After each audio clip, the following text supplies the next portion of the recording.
Thank you, Chad, for those kind words and for the even kinder work that you and the Human Rights Campaign Foundation do every day on behalf of the lesbian, gay, bisexual, and transgender young people here and across America.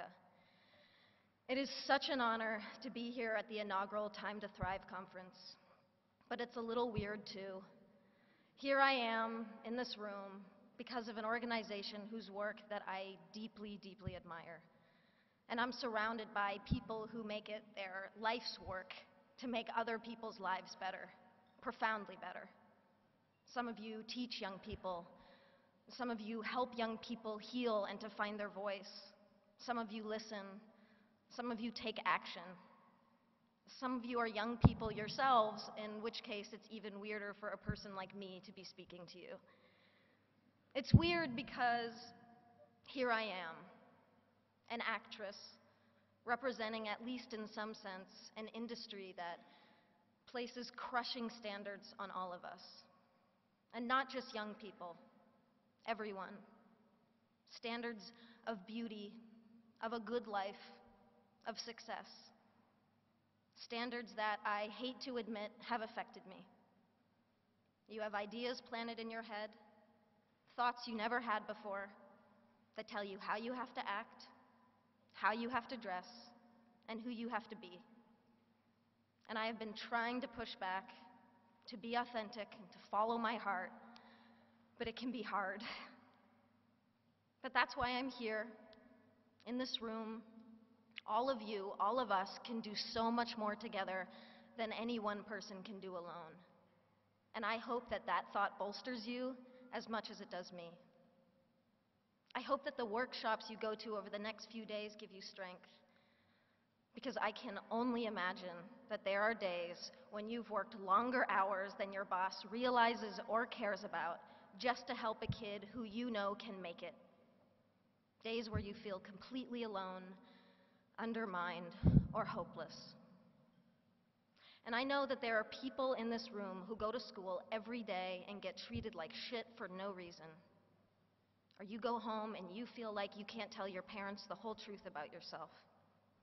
And beyond putting yourself in one box or another, you worry about the future, about college, or work, or even your physical safety. And trying to create that mental picture of your life, of what on earth is going to happen to you, can crush you a little bit every day. And it is toxic, and painful, and deeply unfair. And sometimes it's the little insignificant stuff that can tear you down. Now, I try not to read gossip as a rule, but the other day, a website ran an article with a picture of me wearing sweatpants on the way to the gym. And the writer asked, "Why does this petite beauty insist upon dressing like a massive man?" "Because I like to be comfortable."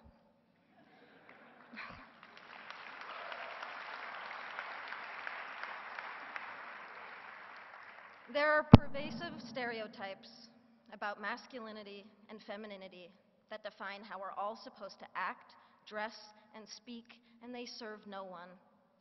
Anyone who defies these so-called norms becomes worthy of comment and scrutiny, and the LGBT community knows this all too well. Yet there is courage all around us. The football hero, Michael Sam, the actress, Laverne Cox, the musicians, Tegan and Sarah Quinn, the family that supports their daughter or son who has come out. And there is courage in this room, all of you. And I'm inspired to be in this room because every single one of you is here for the same reason. You're here because you've adopted as a core motivation the simple fact that this world would be a whole lot better if we just made an effort to be less horrible to one another.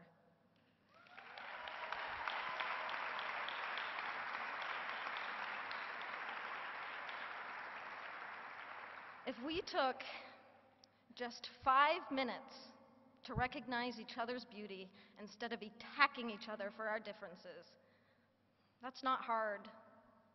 It's really an easier and better way to live. And ultimately, it saves lives. Then again, it can be the hardest thing. Because loving other people starts with loving ourselves and accepting ourselves. And I know many of you have struggled with this. And I draw upon your strength and your support in ways that you will never know. And I am here today because I am gay.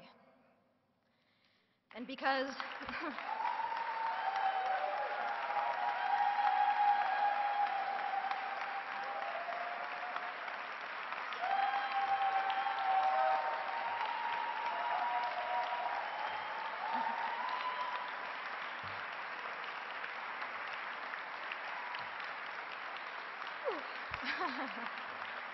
thank you.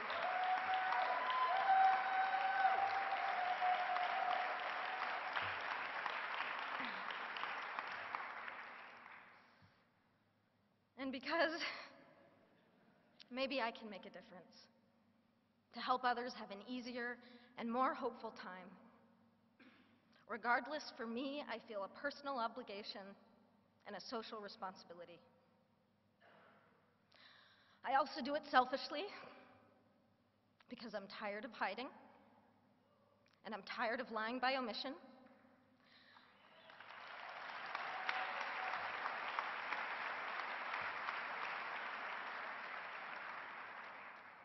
I suffered for years because I was scared to be out. My spirit suffered, my mental health suffered, and my relationship suffered. And I'm standing here today with all of you on the other side of that pain. And I am young, yes. But what I have learned is that love, the beauty of it, the joy of it, and yes, even the pain of it, is the most incredible gift to give and to receive as a human being. And we deserve to experience love fully, equally, without shame and without compromise. There are too many kids out there suffering from bullying, rejection, or simply being mistreated because of who they are. Too many dropouts, too much abuse, too many homeless, too many suicides. You can change that, and you are changing it. But you never needed me to tell you that. And that's why this was a little bit weird.